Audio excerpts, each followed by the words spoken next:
પ્રાયોજક છે cancer healer centre a new beginning.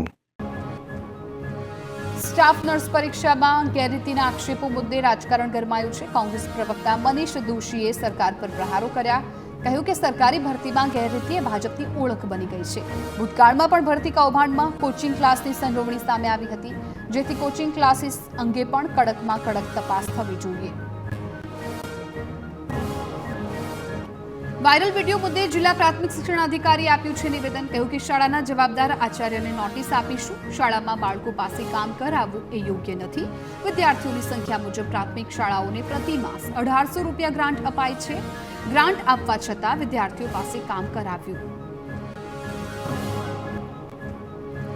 અમદાવાદના riverfront પર સ્પોર્ટ્સ એક્ટિવિટી પુનઃ શરૂ કરવાની માંગ. હરણી ઘટના બાદ વોટર સ્પોર્ટ્સ એક્ટિવિટી છે બંધ. સ્પોર્ટ્સ એક્ટિવિટી શરૂ કરવા સંચાલકોની માંગણી. ઓક્ટોબરમાં નવી પોલિસી તૈયાર થઈ ગઈ હોવા છતાં હજુ સુધી મંજૂરી નહીં.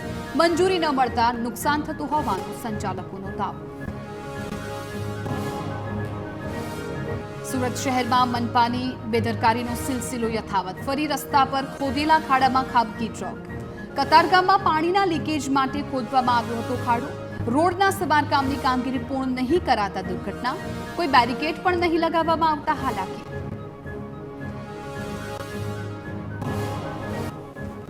વડોદરાના અકોટા રોડ પર ભૂવો પડવાનો સિલસિલો યથાવત. અગાઉ જે જગ્યા પર ભૂવો પડ્યો હતો ત્યાં જ ફરી ભૂવો પડ્યો. બમણો ખર્ચ કરી બનાવતા રોડ પર ફરી ભૂવો પડતા અનેક સવાલ. તંત્રની કામગીરી સામે સ્થાનિકોમાં રોષ. વર્ષમાં 50 કરોડ જેટલો ખર્ચ પાલિકા માત્ર ભૂવાના પુરાણ માટે કરે છે.